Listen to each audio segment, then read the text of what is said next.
Good morning, everybody. Welcome to our program for today, our BizRefresh, Demystifying Your Target Market. My name is Alex Helen. I'm the Small Business Manager here at BizLaunch, and along with my fabulous colleagues, Lourdes Morales, in my screen, she's in my kind of bottom corner, and our director, Tara Palacios, on my left here. We're your hosts for today, so we're very excited to bring this program to you. And, this idea kind of came to us, with everything going on, there's a lot of change going on in the marketplace, changing consumer preferences, changing, spending habits. People are doing different activities now than they did 6 months ago. So what we thought was like, okay, now, how do you adapt your business to these changes? That's kind of what we're talking about a little bit today. And how would you even know to not only just to adapt, but also are these new target markets, or there new opportunities available to your business? So that's what we're going to talk about today. And we're lucky to be joined by our small business guru, Greg Payne. Greg is the founder and principal consultant at Emerging Market Enterprises. He has experience in specialized training in organizational development, change management, finance, process improvement, and much more. So without further ado, I will kick it over to Greg to begin today's program. Give me just one moment. Okay. Greg, you should be able, yep. And then just one little housekeeping item, folks. So if you have a question, feel free to raise your hand and we'll take you off mute. And you could ask your question. Also, if it's something a little bit more, that you have in the moment you can't hear, feel free to chat us so we can take care of those, kind of sound issues or any technical issues may be experiencing. But without further ado, I'll let Greg take it away. Thank you so much, Greg. Perfect. Great. And can you hear me? Just a quick sound check. Yep, we're good to go. Perfect. Wonderful. Good morning, everyone. Alex, Tara, Lourdes, the BizRefresh team. Thanks so much for having me. Really excited to be here and joining you in this conversation today. So as Alex mentioned, my name is Greg Payne. I am the president and principal consultant at Emerging Market Enterprises. I'll speak a little bit more about who I am and what I do in a moment, but let me just start with why I'm here and why I'm so happy to be joining you and to be walking you through this conversation on demystifying your target market. My passion in life is helping startups, entrepreneurs, nonprofit leaders, and small business owners like yourselves realize their absolute biggest dreams. And you all on the line, you're here because you're passionate about your business, passionate about whatever you may be starting. Obviously, many, as Alex mentioned, many are right now in a position where they have to undergo really rapid and sometimes drastic change. And key to all of that is understanding who's out there who will buy your product or service. And I know it's an obvious thing to say, but often, entrepreneurs and small business owners go at this in a manner of kind of guessing what what their market is desiring, what they want, what the real needs are. And I'll talk about this a little bit more, but a massive advantage comes to those business owners, those entrepreneurs who take the time to really do the work, think about what their market is, do some of the kind of desk research, which we'll talk about, and then go out and start talking. When I say go out, obviously that's a lot more virtual these days, which you can still do, but going out and talking to current customers, potential future customers, and learning about what those needs are. So that gives you a massive advantage. So that's what this session is all about, giving you that advantage and the tools to understand your target market. So our objective today ultimately is to help you do the basic market research that you need to do quickly and easily. Frankly, everything that I'm going to be sharing today is some of, as a consultant, is some of our biggest secrets. And so if you can look at this in a way as me sharing with you some of the secrets we have to learn about a new market or a market that a business is currently operating in. So the tools that I'm going to be presenting to you all today will help those who are either starting a new business, which there may be some of you here who are considering that, slightly adjusting your current business, so you're expanding your market or adding different products or services, or you might be just changing almost everything about your business. So this could be very similar to starting a new business, since you have to go through such drastic change. So you're considering completely new products or services, completely new markets.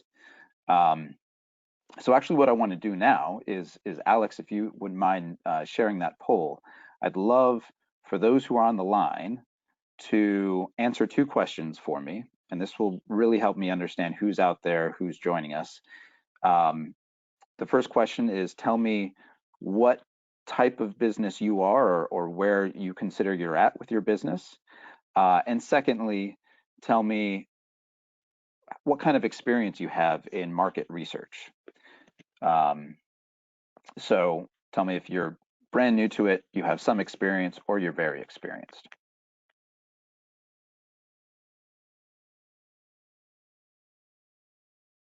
So the poll should be, so feel free to make your selection, folks. The poll should be available now. Oh, it looks like everybody's voted. So Perfect.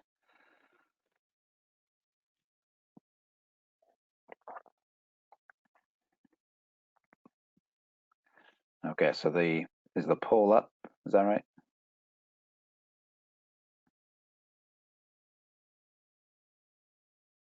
Have we finished the poll, Alex? excuse me, I'm sorry, I was on mute. We have 100% startup businesses for the first poll, and the second one is displayed now. So folks, feel free to make your selection. And it looks like at 100%, everyone is brand new to market research as well. So okay, so is that 100% starting a business and 100% new to market research? Yep, that's correct. Great. Okay, great. Well, that wonderful. Thanks so much for sharing, and that helps me understand where everybody's at. And I think that's perfect. That's actually that helps me deliver one very clear message, and that also, I think, puts us in a position here to have a really rich conversation. And with that said, let me pause and say, reiterate what Alex said at the opening. I would love for you to interrupt if you have any questions. Throw it in the chat, raise your hand. I think Alex will be helping me to monitor that and moderate that. But this is a conversation, so I really want to make sure that we're addressing any big questions that come up. So let me quickly review what this workshop is and is not. Clarify that for everybody. So what this workshop is focused on tools for entrepreneurs and small business owners to help you get started on your own market research in a quick and inexpensive manner. The conversation here is focused on helping individuals who have for-profit businesses or business ideas targeted at consumers or other businesses. And importantly, what this workshop is not, it's not an MBA course. So I hope that's a relief to those of you who think this is going to be a lot of theory. We're talking about very practical things here. And we're not necessarily going to be talking about nonprofit models, although you can use some of this in investigating launching a nonprofit or changing course for a nonprofit. And we're not going to be focused on helping individuals with ideas targeted at government either. Again, some of this could be used for that, and I have quite a bit of experience in that field. But we're not necessarily going to be focused on targeting government. And lastly, this is not the end of the journey. In fact, we'll talk a lot more about what you can do next after this session. And I don't think I necessarily need to convince you all of this, but I want to share it anyways. This is a really interesting report from 2019 that talks about the top 20 reasons why startups fail. And the #1 reason is that there is no market need. That is the number one reason why startups fail. And all of you who are here considering starting a business, that's something really to take to heart, that this, by paying really close attention to this session we have today, taking notes, getting ready to do the work, can really put you in a great position to address what is the number one reason why startups fail. So like I said, I was going to share a little bit about me so you know who's on the other line here, and then we'll get right into all the content. So I'm the founder, president, and principal consultant at Emerging Market Enterprises. Our focus is supporting a broad range of enterprises, startups, small businesses, and nonprofits. Our passion is for helping organizations that have not only high growth potential, but also have some element of community impact. They either have a product or service that directly helps the community, or they are just generally very responsible corporate citizens or small business owners.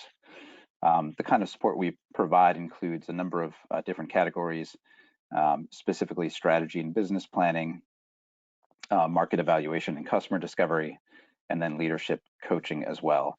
A lot of our conversation today will be focused on market evaluation and customer discovery, but this gives you an idea of some of the other areas where we help at Emerging Market Enterprises. And just really quickly, this is the broad range of experience I have, and I share this just to give you a sense for a lot of the different areas, sectors, industries, and geographies where I've worked. Maybe some of these resonate with some of you on the phone or on the line here. I've worked in the for-profit sector, nonprofit, and government sectors, a broad range of industries from healthcare to consumer goods, agribusiness, even U.S. defense. And I obviously not only work in the U.S., but have some experience in Bolivia, Peru, and Colombia. So big shout out to anybody on the line who has background, or maybe you're from one of those other countries.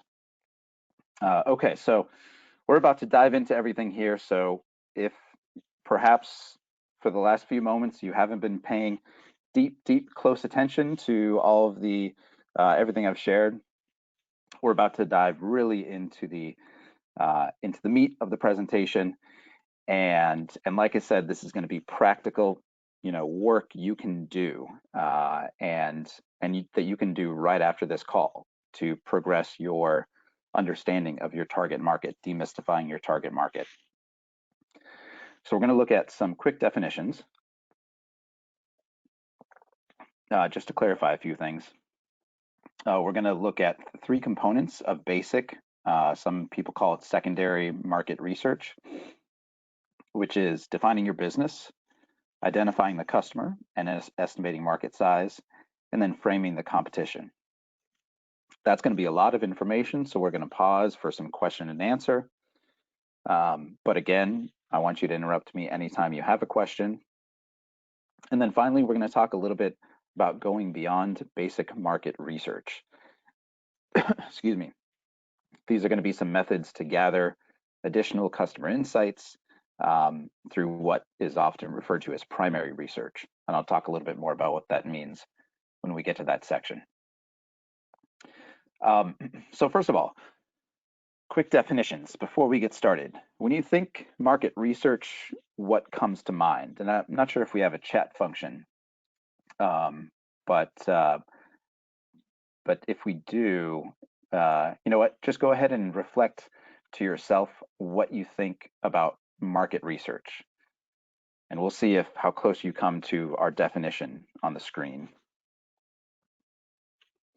So I'm going to pause just for about a minute.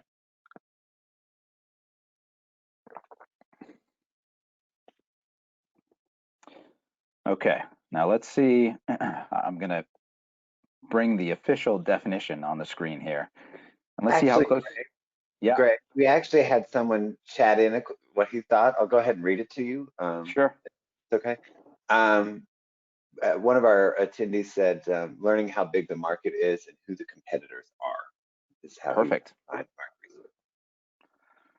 Yeah. Any other came through? Nope, that was the only one. Okay. Thank you. Yeah, whoever shared that is, you got just about everything. So let's look at the official definition of market research. And again, this gets us on the same page about what we're talking about here. So market research helps you identify which products or services are in demand, how big the market is, and who's buying them, and who the current competitors are. And ultimately, and this is very, very, very important, market research is not a magic wand. It's not going to solve all of your problems, but it helps you set realistic expectations about the market. It helps you understand just how big it is, what kind of challenges there are, and therefore, ultimately, it helps you reduce business risks. So that's, if there's nothing else you remember about this presentation, that's probably the most important thing, is that market research just helps you get a better sense for what's out there. It's not going to be perfect, but it gives you a better sense and helps you reduce risks to your business. This is important for you for planning purposes. It's also important for partners that you may be considering bringing into the business. And it's also important for anybody who might fund your business, people who, like a bank wants to know that you've thought about your market. In fact, if you're ever considering getting a loan at some point to support your business from a bank, if you bring a lot of the information that you're going to learn how to gather today, you'll be that much further ahead to convincing that bank to give you a reasonable loan. So that's why this is important. So another definition that I want to clarify: industry versus market. This is a very quick clarification that I want to provide, because the two words are sometimes mixed together. And if you've ever wondered in your head, you know, what how is it that these sometimes are used in the same way, or I see them thrown out and I'm not really sure if they really mean industry or really mean market, here's the difference. So an industry is essentially everybody who's producing a certain service or product. So for example, the restaurant industry includes all restaurants, right? You might say, okay, it's the restaurant industry in the US. That's all restaurants in all of the in the entire United States. And all of those restaurants, whether you're fast food, fine dining, you know, Mexican, Indian, sushi, whatever it may be, you have a common set of rules that govern you, right? There's standards, there's regulations, and there's similar impacts that entire industry feels from the economy. Now, market is the place where buyers and sellers connect. So if you're a restaurateur and you have a restaurant, your market is not the entire United States. Rather, if you're in Arlington, your market is, you know, if you're a Mexican restaurant, your market is people who want Mexican food in Arlington. So that's where it gets a little more specific, and that's where buyers and sellers connect. And the most critical factor that we're going to be talking about a little bit today is market demand, what customers prefer, which products or service meet their needs. Also, as we talked about before, what other competitors there are out there. So that's going to be the bulk of our conversation, but you're also going to hear the term industry pop up. Okay. So now we're going to dive into even deeper into a lot of the great content here. And this is going to be practical steps you can take. So the three big steps we're going to be talking about is defining your business, identifying the customer and estimating market size, and framing the competition. And then finally, there's a little bonus element that I'll talk about, which is identifying the key issues or trends affecting your market and industry. And when I told you that there's going to be steps you can take immediately after this workshop, this is one of those biggest steps.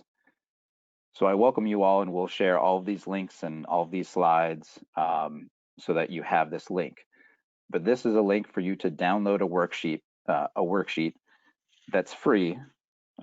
This link will lead you to my website where you can download this worksheet, and you can go through step by step, each one of these elements to do that basic market research.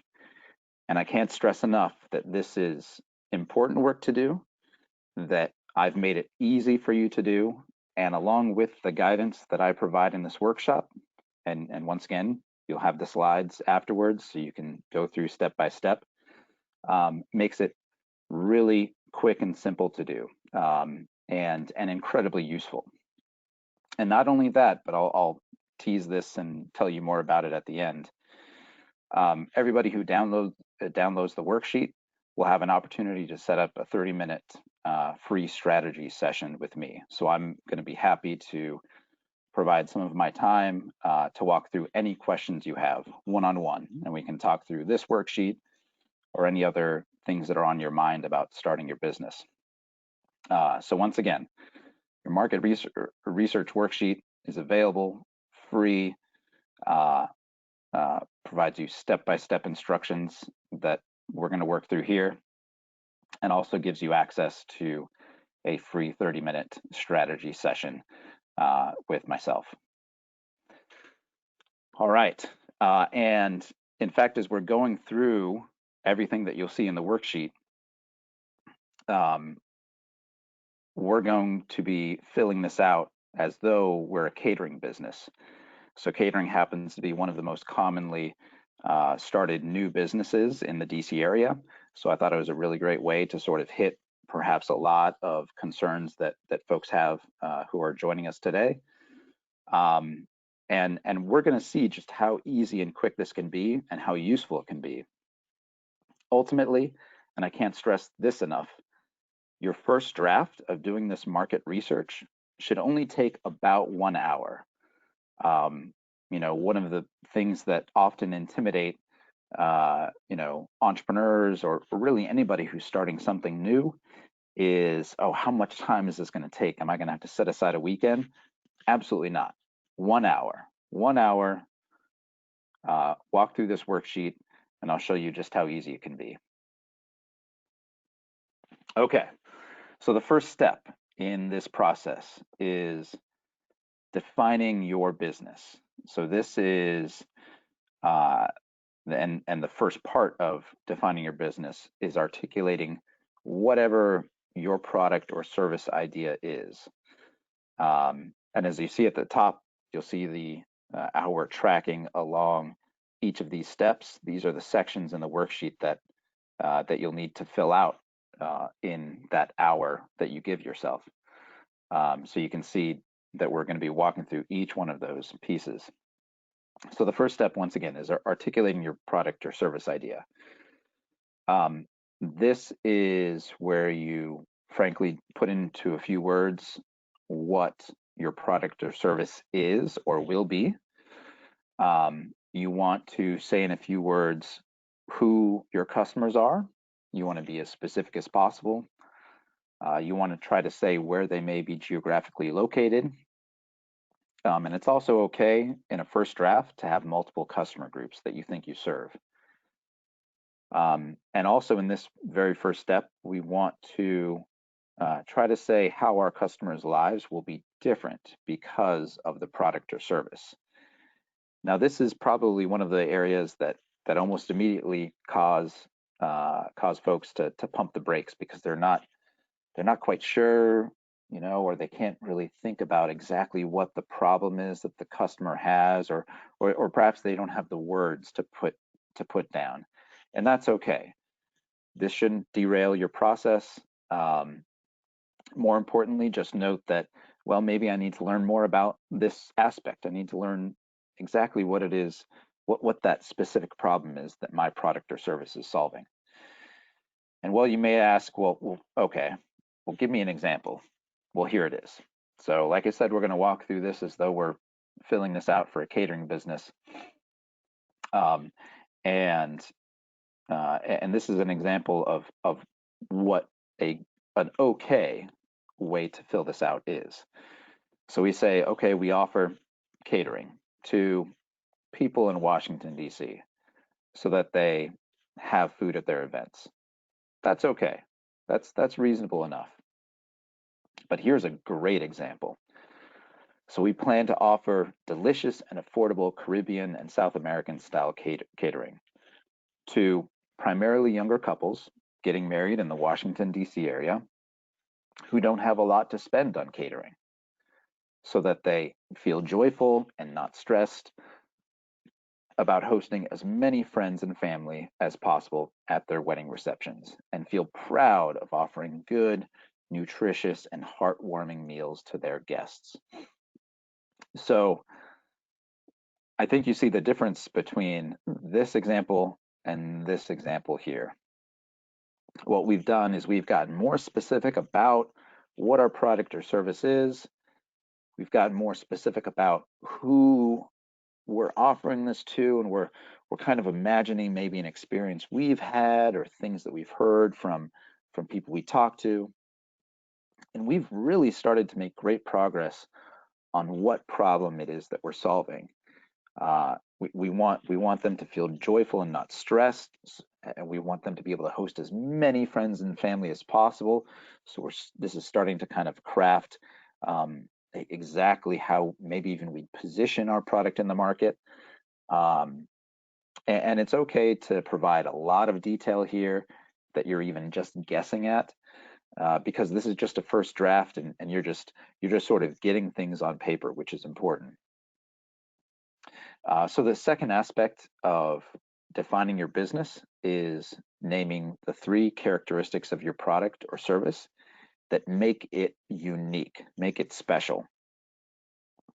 And since this is your first draft, you can absolutely just sort of imagine in your head, right? What do I think makes this so special? Don't overthink this. Just imagine why I think this product or service is unique or special. And you'll see here what I think for a catering business, what I think makes this new idea I have all that special is that, well, it's Caribbean and South American style food. So I think that's special. It's not just any food. It's a certain cuisine. It can be ordered within 24 hours for up to 100 people. Okay, that's pretty unique.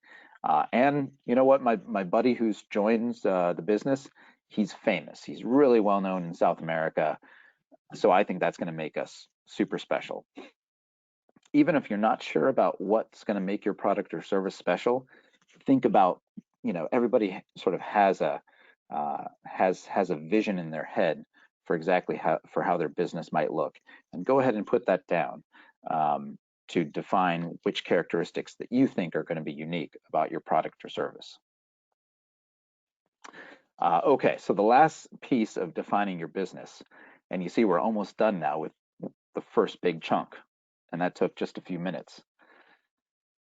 So the last piece of defining your business is identifying your industry or industries. Now, once again, that word industry is popping up, right? So that's a little bit different from market. And it's important not to overthink this aspect either. But you'll see later that having what's called your North American Industry Classification System code, or NAICS code, can be very helpful. And I don't want this to intimidate everybody, because you'll see just how easy this is. So check this out. I'm going to click on this link that we provided everyone.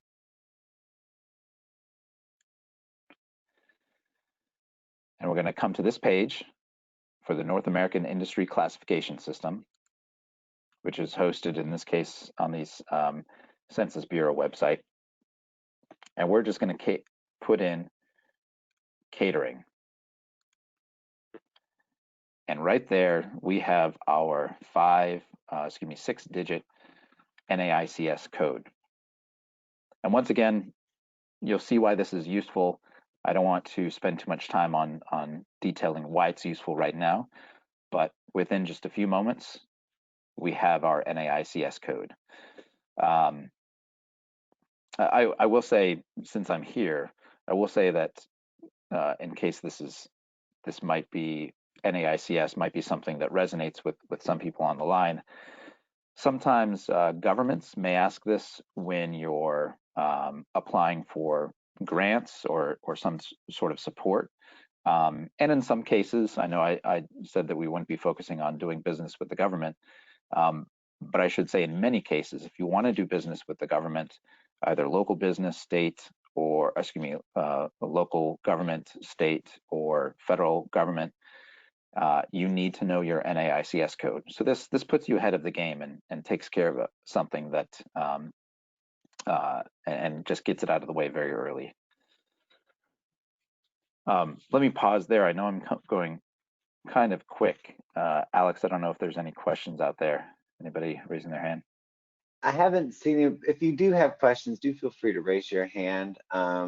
One thing I will comment though while you're here, Greg, though, is I really liked how in the beginning that you set it up, defining the market and the audience, but you also provided details where you could about the business, the catering business, where you could do some targeting. Like one of the examples you used was, a young couple that doesn't have a lot of money for catering services getting married. That you can easily research, you can easily target that audience to your benefit.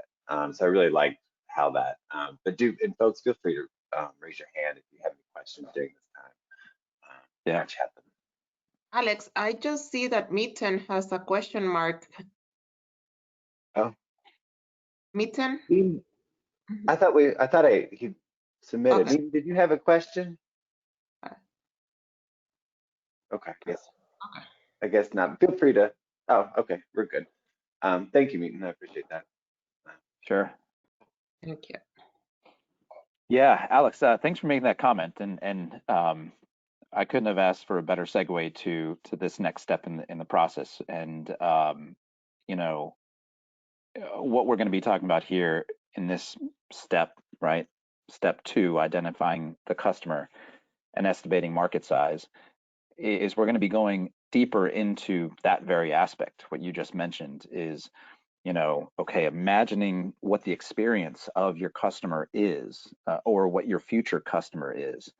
I think often entrepreneurs and small business owners, anybody who's starting a business or making a big change to their business, they kind of get intimidated or scared, or they don't quite dive headfirst into really getting specific about who their customer is.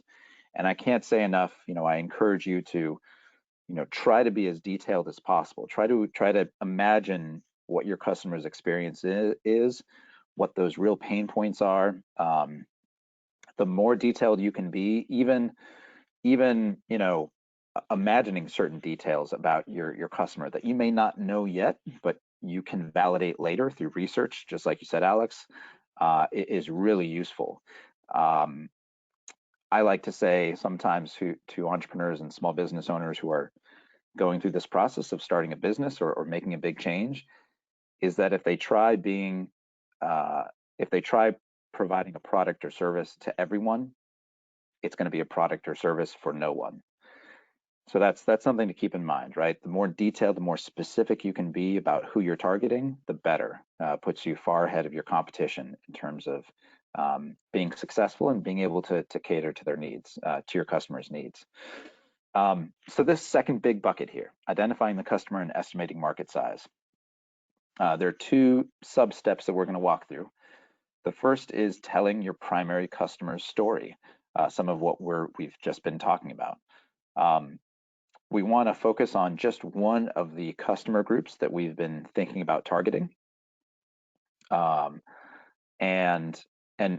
once again, this is where we're going to combine what we know for sure about our customers so far. You're going to combine that with what we sort of imagine about the customer. So this first step, I can't stress enough, it's about telling your customer's story. So anybody who's creative out there, this is where you can really get creative.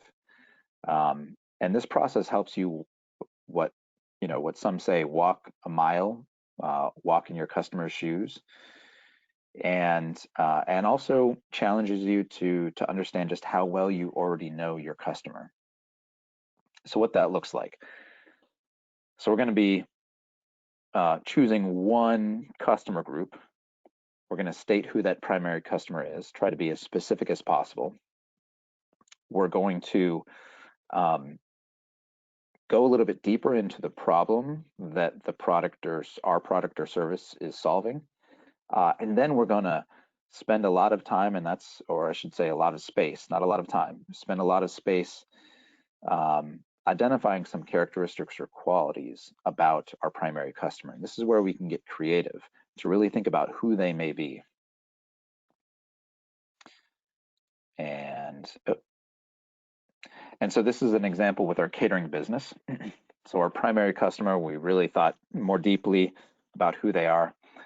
They're young couples living in the DC area who are getting married for the first time, have lots of friends and family, and don't have a lot of money to spend on their wedding.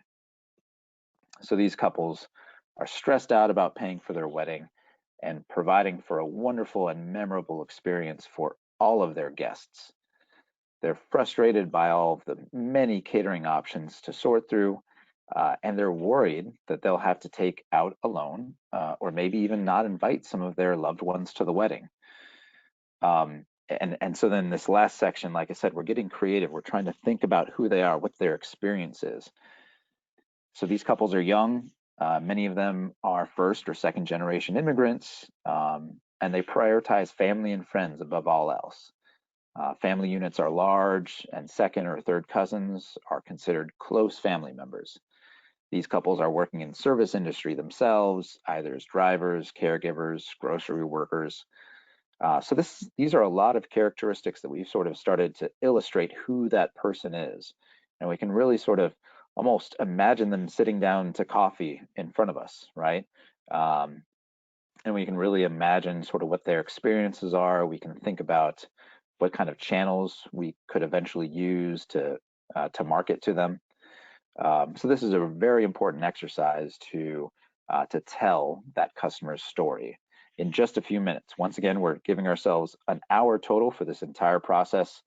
So force yourself to do this relatively quickly and just get some words down on the paper. So the second piece of identifying the customer and estimating the market size is estimating the market size.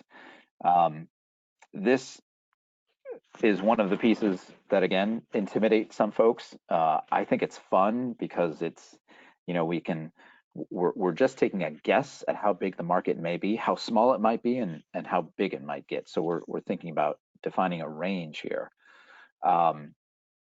And there's a lot of great tools out there to make this process relatively quick. So market size, let me show you what we're eventually going to fill out here, is of course number of individuals or entities who might be primary customers. We want to think about how much they spend each year. And this is a simple arithmetic. You multiply the number of individuals or entities, multiplied by how much they spend every year, and we're going to get an estimate of the market size.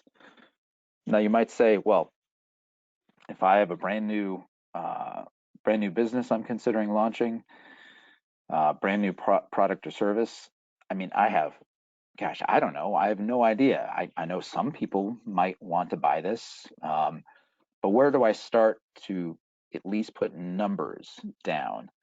And this is a great place to start. This is the Census Business Builder tool. It's a wonderful tool powered by the information that the US Census Bureau provides us. And I'm actually going to pause here and say, anybody who hasn't filled out the census yet, please do so. I think we have about 6 days left before the deadline. What I'm about to show you is exactly what great information we get from when you fill out the census.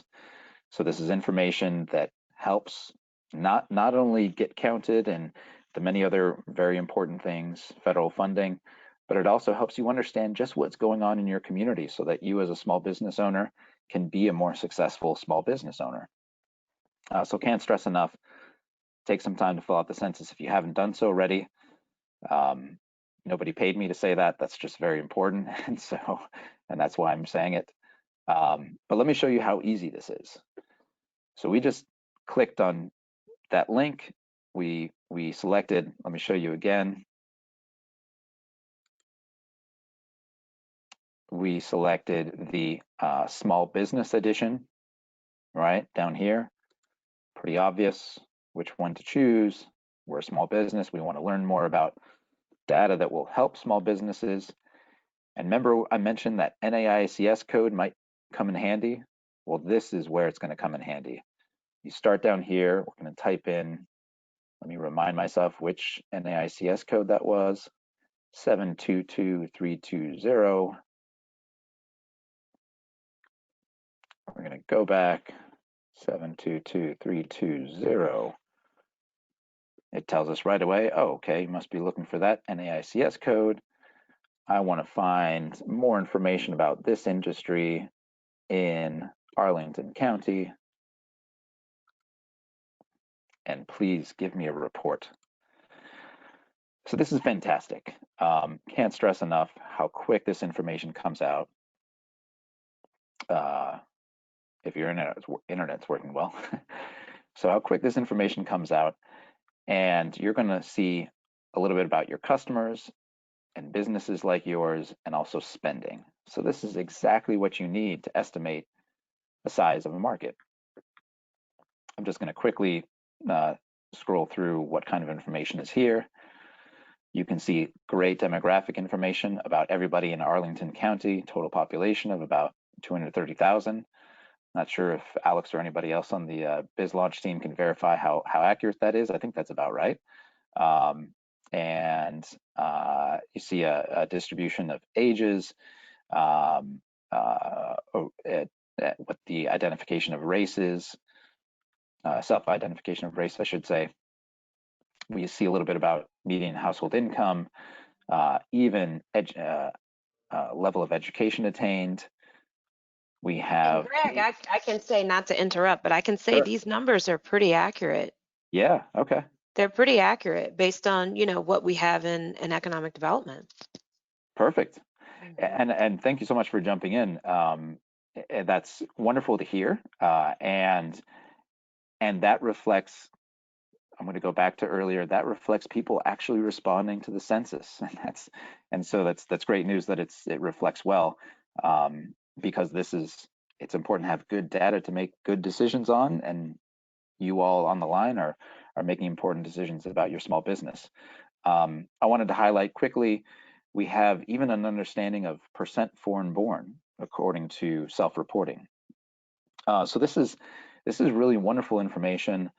You can start to see how all of this information starts to give me a picture for how feasible my catering business, where I'm focusing on first and second generation immigrants, or I desire, my vision is to help first and second generation immigrants who may be kind of working their way up in the economy, and may not be millionaires yet, but they have some money to spend, not a lot of money, and they have big families. They want to host a wedding for their large families. I'm starting to get a sense for, okay, there's a good number of my target market out there in Arlington County.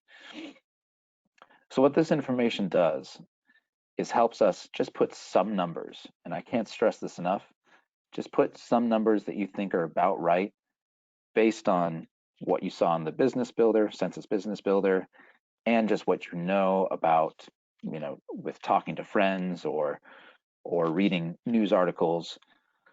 You can get an estimate. So here I said, okay, I think there's about 50 people out there, 50 couples, let's say, who are getting married every year in Arlington County. I think that's about right, who are within my target market. And I think at minimum they're going to spend $2,500. That might be a lot. Perhaps we could put that number a little bit further down. But they're going to spend about $2,500 on catering, and that gives me now an estimate. I can see how big the market is on the low end, and on the high end, I'm going to say it's $500, and they're going to spend $10,000. And the total market size is now $5 million. So somewhere in there is probably the correct market size, but getting to that exact number doesn't matter. It's just that we now know roughly how small and how big the market might be. It gives us more confidence to pursue this business or perhaps to think differently about the business. Because obviously if these numbers end up being really small, we might have to go back to, you know, square one and think through exactly what kind of product or service we want to provide and what target market we're going to provide those products or services to. Okay, so we're now on the last big step, step 3. And remember, after this, we're going to pause for Q&A, and then we'll go on to the kind of very final closing piece. And throughout all of this, can't stress enough, please interrupt me if there's any questions you have. So this last big bucket is framing the competition. It's obviously important to understand who else is out there and who else might already be providing the products or services that you either are providing or plan on delivering to the market. So this is a really quick and easy way to go through a process of identifying the competitors and also understanding just how much they might directly compete with you. So once again, a really important step in the process, important to spend some time doing this, but try to limit yourself and not overanalyze, at least in the first draft that you do for this market research. So there's a few very quick ways to do this. You can Google, right? Key search terms. Everybody can just open a browser and type in catering Washington, D.C. and you can find competitors for a catering business. I want to call out and give a nod to a few really amazing resources provided by Arlington. This first one here is the Arlington Chamber of Commerce, provides what I think is a pretty good directory. I'm personally don't know just how accurate or up to date it is, but it does seem pretty comprehensive for businesses that are at least registered with the chamber. So I'm just going to open this up real quick so you can see how easy it is. Open the Chamber of Commerce website, search by keyword. Once again, catering, super easy. And when you search, you're going to get a list of catering businesses registered with the chamber in Arlington. And this is a great way to just see who's out there, see who's operating, understand where they are. And the challenge here, let me actually share one more source, which is one of my favorite sources, and that is your local library. Public libraries are amazing. If you don't have a library card, I encourage you to get a library card. If you're a resident of Arlington County, you can not only get a library card in Arlington County, but through what's called reciprocity, you can get a library card to many of the counties and cities in the DC area to their library systems. So you should essentially have, as I do, about 4 or 5 library cards in your wallet. Yeah, I wanted to add, Greg, too, because Yeah. anybody that is outside of Arlington, if you don't live, you can get a library or Arlington library card as well. So it works regardless of where you are within the region. You can get one for free. There is reciprocity, like you mentioned, too. So thank you. Yeah. Yes. Yeah. Anybody who may be joining in here from anywhere else in the DC area, you can get a library card to Arlington or to any other county or city in the area. It's a really wonderful system, really wonderful agreement that has been set up. On the link on the very bottom on the screen, which once again, everyone will have these slides, you can learn more about that reciprocity and how to go through the process. But what I want to do is quickly share Arlington Library's site for small businesses, which I really admire what Arlington has done to put all of the resources in one spot. So here you go. Here's that link that you'll have on the slide. You can research industries, research a company, research consumers. It's wonderful. And hey, there's BizLaunch. It's wonderful how many resources they put in one spot and make it really easy to access. So these are some of the sources where you can get competitor names, competitors for, you know, those who are in your industry and in your market. So in this case, catering, and they're operating in Arlington or in the DC area. And so what we've done here is I did a quick search for caterers. These are actual catering companies in the DC area. And they hopped out at me. They had an active website and they jumped out at me as perhaps being similar. So Peach's Kitchen, Made with Love Catering, and We Jammin' Catering. So now that we've taken just a few minutes to find 3 competitors, we're going to do a high-level evaluation of each competitor. So this is the final step of the 3 big buckets of work. With this high-level evaluation, we just want to see whether the competitor is a direct competitor or indirect. And it's very important to be honest with this assessment. So very quickly, we put in the names of each catering company that we found: Peach's Kitchen, Made with Love Catering, and We Jammin'. And what we're doing here is, and you can see all of this in the worksheet when you download it, we're taking a look at whether or not this competitor offers the exact same product as you. Now, I like using X's and O's. X's mean yes, absolutely. And O is, well, maybe, sort of. Do the same thing with, does this competitor target the same primary customer? So are they looking at offering, in this case, catering to young couples, primarily first and second generation immigrants, who are looking to host, large weddings with extended family? And then finally, we want to take those answers from earlier on, those things that we think make our product or service really, really unique, and we want to see if each one of these competitors offer that same characteristic. And so you see that very quickly. We see that, yeah, Peach's Kitchen, Made with Love, and We Jammin', they're offering Caribbean and South American style food. So that they're, in terms of type of food, type of cuisine, they're a direct competitor. And another characteristic we thought that would be unique would be that it can be ordered within 24 hours and for up to 100 people. So we're not quite sure about that yet. It's good to put a question mark in there because that's an area of further research. And we couldn't quite find whether they have famous chefs, but we think that's unique in our case. So we're distinct, and that's wonderful to discover, if it's something, of course, that the market ends up valuing. So that's it. The last bonus piece for this basic market research is identifying key trends or issues affecting your market or industry.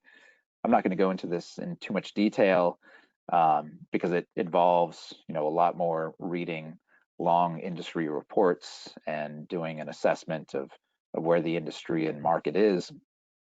But it's useful to take a look at this and understanding if your market is growing or getting smaller. You want to understand whether more companies are starting businesses in your industry, in your market. You want to understand what the economy is doing to your market. Obviously, many markets, many industries are being hit pretty hard with the current economic situation. But some markets and industries are actually doing a lot better. And something that's very important, particularly in the US and other highly regulated economies, we want to understand what kind of regulations there are and how that impacts our industry. So with that said, I'm going to pause here after just summarizing what we've done.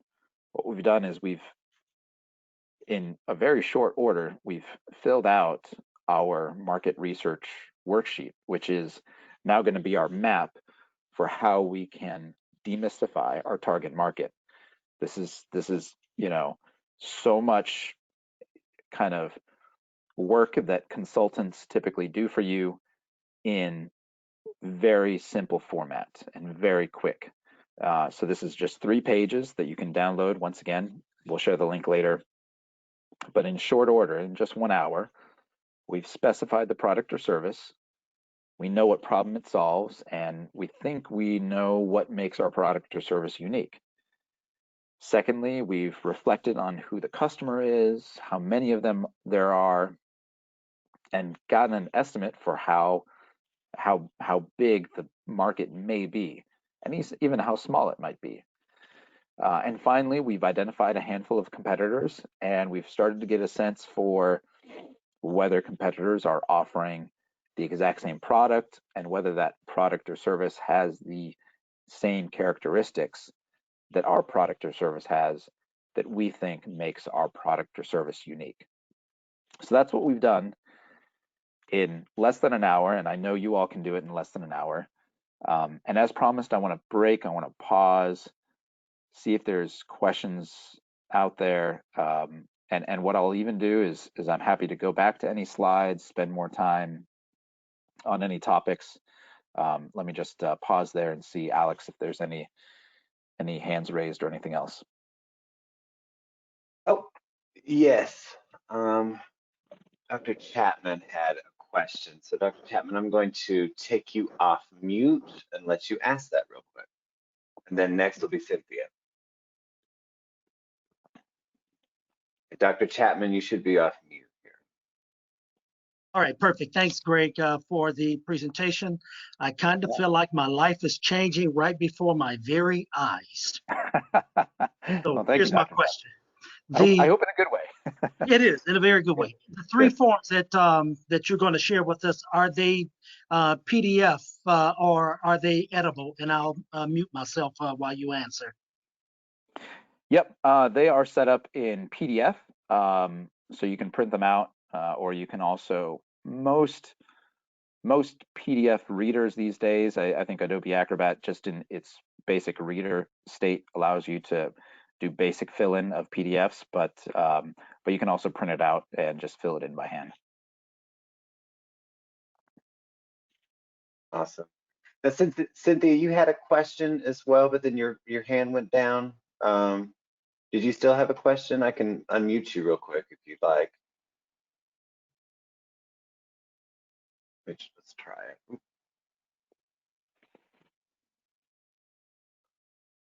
Okay, there you are. You talk about research, and your presentation was fabulous. It's the first time in all these hundreds of years I've been working that I understand what you're doing. But if you're collecting data, not just for a single market like Arlington, but for the DMV, how do you approach that? Do you have to go by county by county by county, or can you get the information consolidated and aggregated to solve the problem? Yeah, great question. So I will, I think with the Census Business Builder, you may need to go county by county, but let's go ahead and answer the question live. Let's see what we can do here. Because it really just depends on how the Census Builder, at least when we're talking about this resource that I mentioned, depends on how they define their kind of, areas of geography. And I think it actually doesn't like that. It likes, if I called it District of Columbia. The answer is, in short, I think you do need to go county by county or kind of designated area by designated area. Because it looks like, it's not giving me sort of a District of Columbia region. But it's easy enough, I think, obviously, well, maybe not obviously. I think in the DC area, what the Census Builder is going to do is it's going to define the District of Columbia, and then it's going to define every county, and otherwise it's probably going to say that Falls Church City is its own designated area. So all in all, to look at the DC area, you may only need to dive into maybe 6 or 7 individual reports, which may sound like a lot, but if you scan it quickly, you'll probably be able to get a sense for that, those big chunks of information that you're really interested in. Okay, thank you. Yeah. The other thing too, Cynthia, I believe you can do, Greg has the screen up, but I believe you can use the map tool to kind of help you select multiple. I think you can go to the map and select different areas. But to Greg's point, I've even looked at the data several times.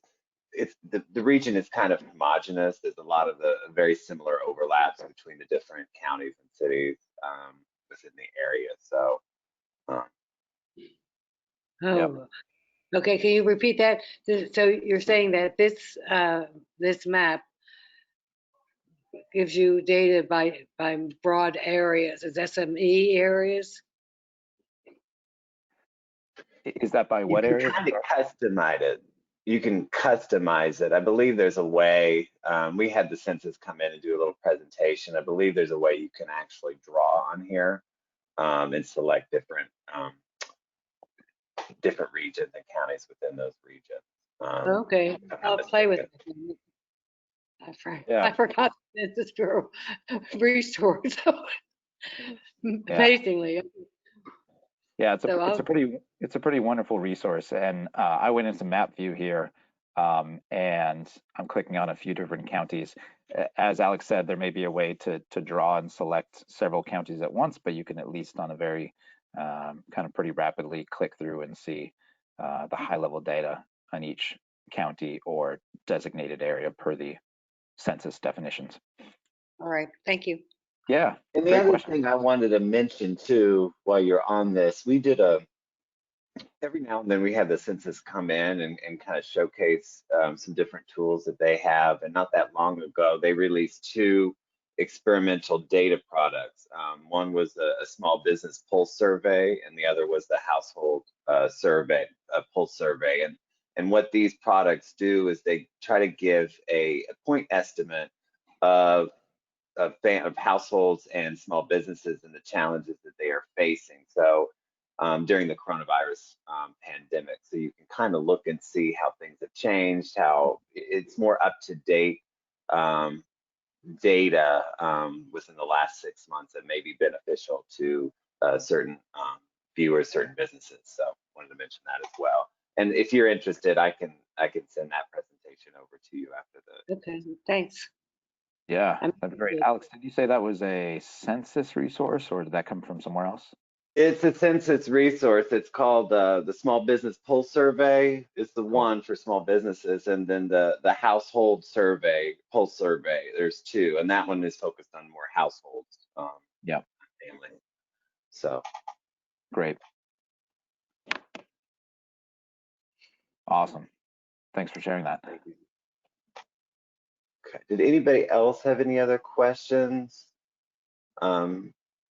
Meeting is jumping off, but he had very high compliments, Greg. So thank you for wonderful. showing them. Yeah. No, that's great. And as you all will notice, we're now at the hour mark, but I personally, I wanted to set aside an hour and a half just in case we did what we just did, which is filled our hour with a walkthrough of the content, and then had some time for Q&A. So let me, unless there are any other questions, Alex, what I can do is I can go on to the sort of second piece of this talk, and we can then wrap things up, or pause. Yeah, let's go on. Yeah, I don't think, and we can always pause for questions. Feel free to ask if anybody, folks, if you have something in the meantime.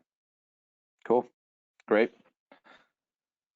So the second big piece of this conversation, right? Let's look back to where we were, or I should say what we got to after 1 hour.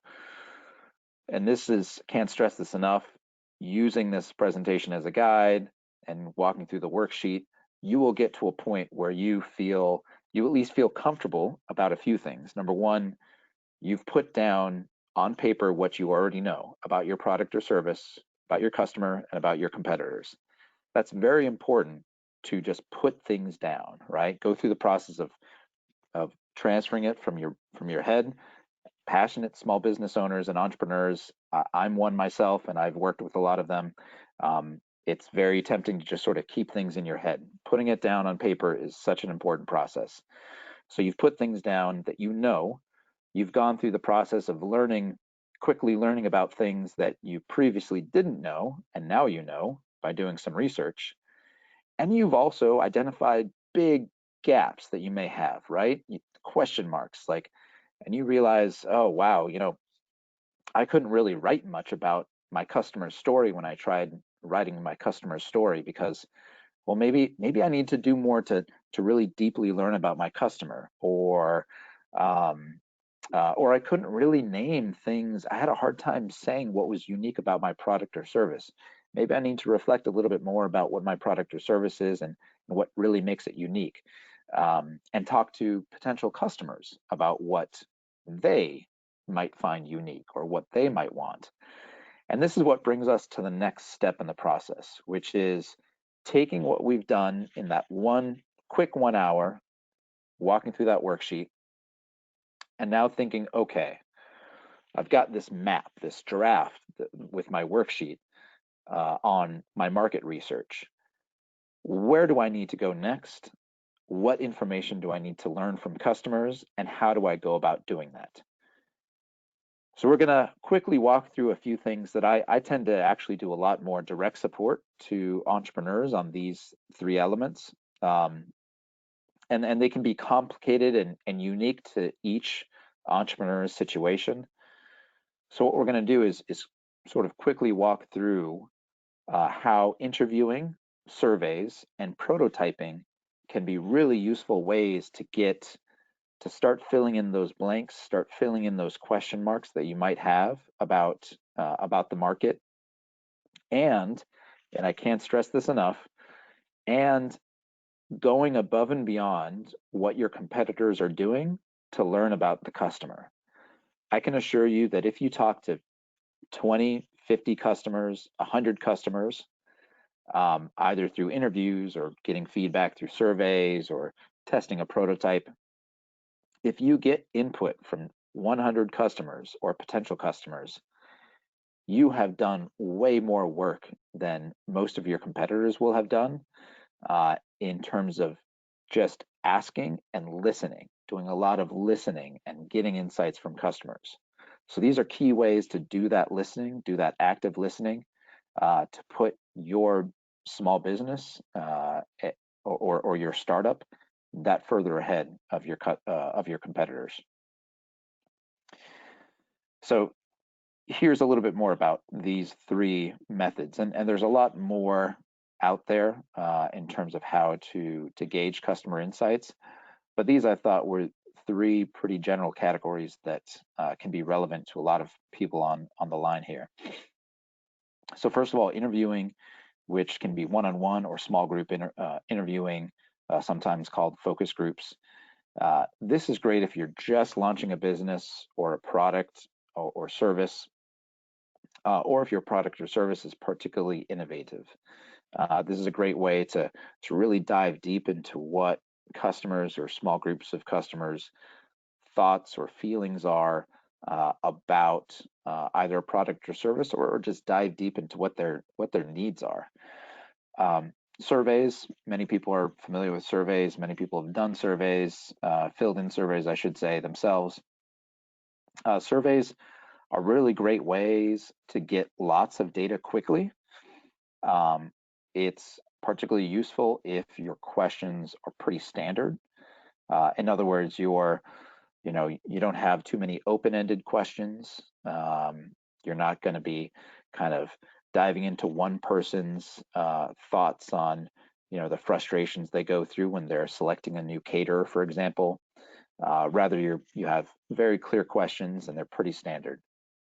And also, in our current state of the COVID pandemic, surveys pretty much can only be done digitally.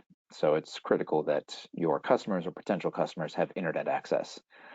And then finally, prototyping. I think prototyping is often seen as something that's high tech, or that you only use for high tech products or services. But prototyping, for anybody who's not familiar with the many ways that prototyping can be used, prototyping really is just about getting something that your customer can interact with and touch and feel, that hasn't cost you a lot to produce, but allows you to really see how they interact with it. And there's some interesting ways that people are starting to prototype even in COVID days. And we can talk through some of that if we have time during this conversation.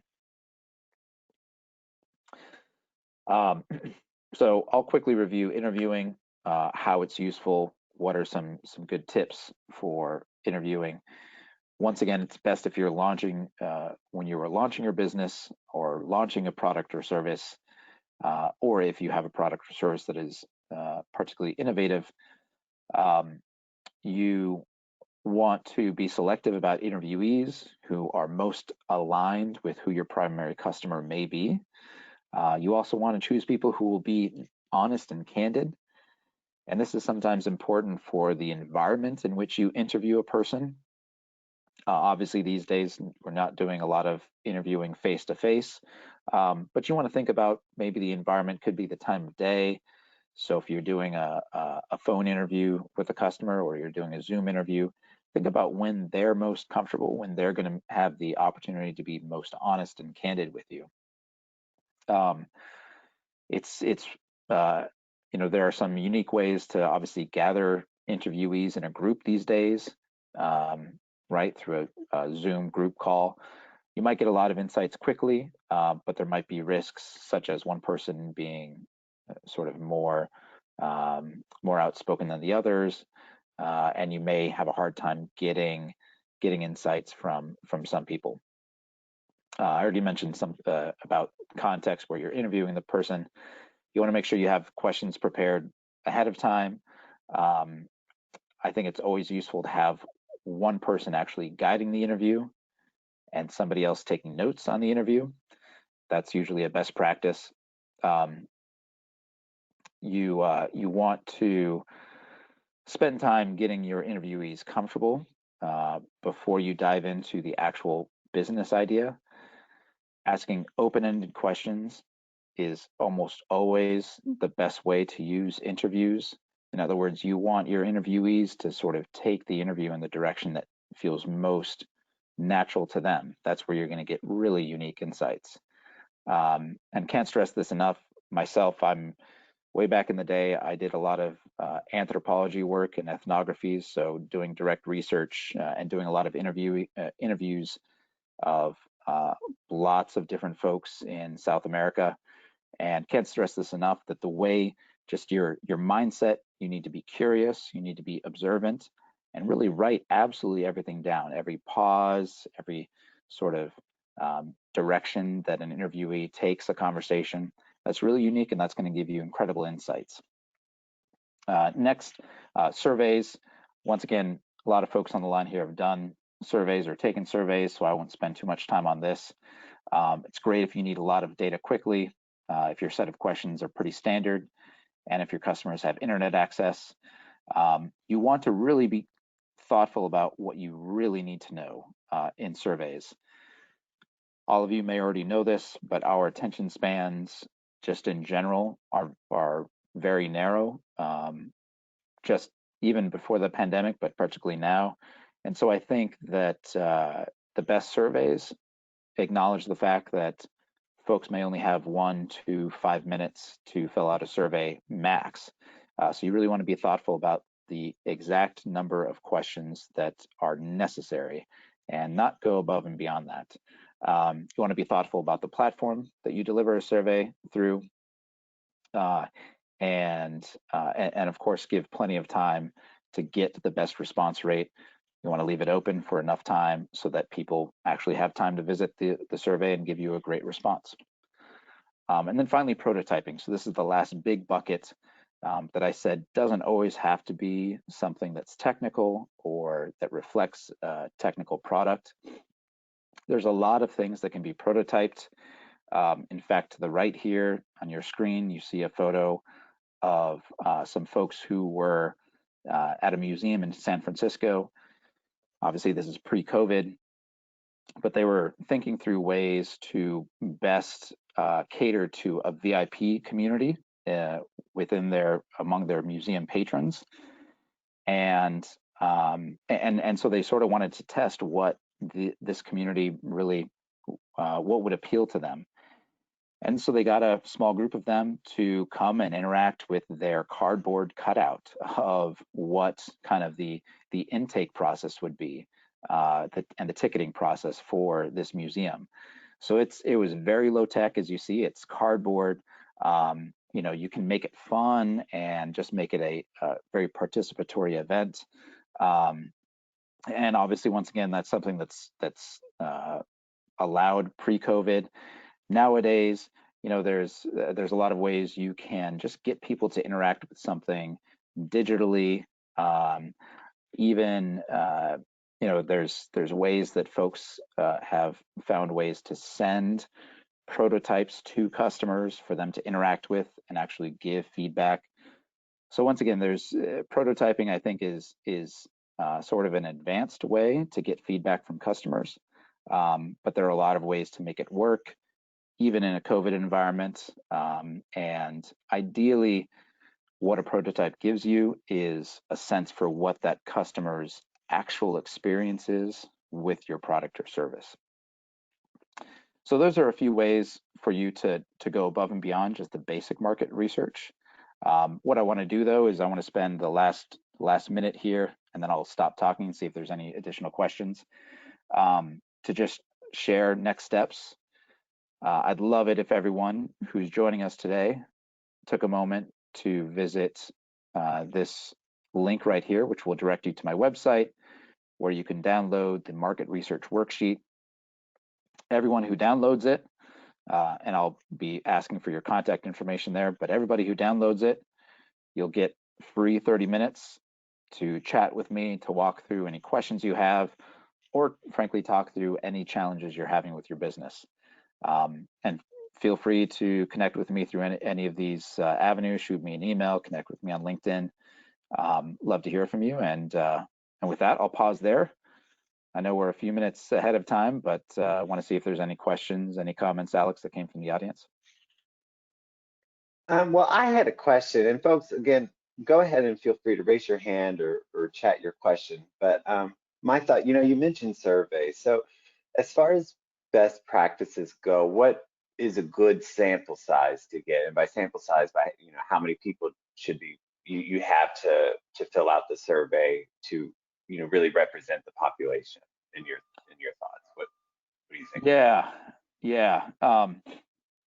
That's a great question, and here's how I'm going to answer it. So first of all, you know, there's surveys out there that are scientific surveys, and you know, in order to accurately represent a population, you need to hit a certain sample size. Now, in business, however, particularly if you're a startup or small business, working with a limited budget, limited time, my answer is this: you need as many people to answer it to help you feel comfortable that you have gotten a good sense of the market. So I know that's one of the biggest non-answers I could give you, but I think what I'm saying is, you know, there's no perfect amount. It does not need to be scientific. It absolutely does not need to be scientific, particularly if you're just starting out. But it should be enough so that you can feel like you've gotten a sense for your next step in the process. And your next step in the process is always about making one new decision. You know, you've surveyed 20 people, and none of them say that they would, you know, care about 24-hour ordering, you know, being able to order catering within 24 hours. Now, you could say, all right, that's an indicator that nobody needs 24-hour ahead of time ordering. However, let's look at who answered. Okay, I think I've got a pretty diverse representation there. That gives me confidence that right now I don't need to prioritize setting up 24-hour ahead of time ordering. So that's the way I approach surveys. It doesn't have to be scientific. It's just to help you make the best decision on your product or service. Okay. That's a good point. And Lastia's had a question, and I'll just announce this for everybody as well. But you know, this video is recorded. We'll put it on YouTube after this, but then also you'll get an email reminder tomorrow that will have the link to the video included, so you're not going to miss anything if you had to, take care of something in your business. So there's no issue there. The other question I had was around back to surveys, and when you think about framing the questions, like what is your best advice? I tend to avoid kind of open-ended feedback, but sometimes that could be constructive. I kind of like, personally, I like things that you can be more mathematical about, but I didn't know what your thoughts were about that. Yeah. How you frame the questions. Yeah. I'm going to give another "it depends" answer, but surveys, surveys almost. I would agree, Alex, actually, with your point that surveys are most beneficial when it can be kind of finite and there's a limited set of answers, because surveys are directional. Surveys you want to use surveys to help you point in a certain direction. And if you're discovering, right, if you kind of have a more murky challenge that you need to solve, that's often when open-ended questions and direct interviews are, one-on-one interviews or small group interviews are a lot more useful, where you can ask those open-ended questions. So generally surveys, yes, I'd say stick to a small number of questions and make it pretty easy to answer. Now, with that said, if you do want to put together a survey that has more open-ended questions or that is longer, be really, really mindful of who you're asking, how much time you're giving them, and what incentives you're providing. Now, this is where kind of, there's debate out there about if you get honest answers, if you give an incentive, like pay someone directly, or give them an opportunity to be in a drawing for some sort of gift card. But if you're in a position where you really need a lot of input and have a long or more complicated survey, then it's worth thinking about small incentives that you can provide to survey takers. Thank you for that. That's very helpful. It kind of depends on your goals and everything there. So that's good. WJ Williams had a question, and it's really just specific for you, Greg. Are you open to outside conversations if one of us really wanted more insight and help with this? Because some of us, some of us know our strengths and weaknesses and would rather have people walk them through it, even if there's a price associated with the knowledge. Are you open to continuing conversations with some of the folks on this call? Yeah. Yes, the simple answer is yes, but let me put some emphasis behind that. And thank you for the question. As I opened our conversation, and if you joined late, you may not have heard it, but let me emphasize it again. My passion is helping small business owners and startups and nonprofit leaders. I love this kind of work. I would be thrilled to connect with you, hear from you, just hear an update on what you're doing. Contact me through any of these methods, shoot me an email, go to this URL to download the worksheet, which is free, right? There's no catch. Just give me your contact information and you get the worksheet. And that'll also give me a way to follow up with you. But the answer is yes. I'd love to hear more about the challenges you're facing and see how we could walk through those to address them. Awesome. Okay. Well, I think that was all that we had as far as questions, but so I will just take it over from here. Thank you everybody for joining us today. This is actually one of my favorite topics, and it was really the way Greg kind of walked it through the steps. It was very practical, and I really enjoyed hearing it simple. If any of us has taken a market research class in college or something, that was one class where I kind of slept a little bit. No judgment. Anyway, so this was very insightful. So thank you for taking the time to join us today. So as Greg mentioned, he's very social. Check him out, stay in touch. Social. I like that. So we had our questions, but I wanted to give a plug. So, throughout this Biz Refresh series, it's kind of, we're building on topics each week. We started with, getting that vision and mission and statement critical. We talked a little bit last week with the economist Anirban Basu about the regional and just really the U.S. economy, and he brought a really good up-to-date data as well. Today obviously is talking about market research and how to appeal to those segments. So tomorrow or next week at 10 a.m.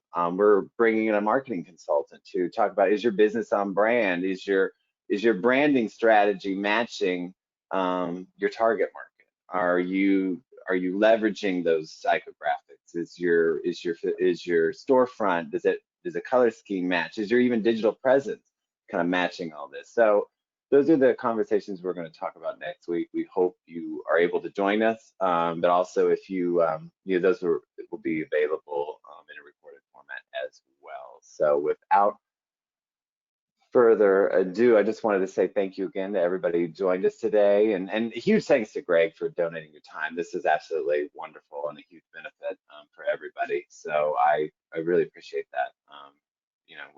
We're fortunate to have great people in the community that care about the work that we do, and we can't do it alone. So it's great to have and folks like you come in and share your knowledge and experience with everybody. So thanks, Alex. Happy to do it. Thank you, Greg. We really appreciate your insight and look forward to doing some things in the future. I know. Great. Thank you. Have a wonderful rest of your day, everyone. Take care. Bye-bye.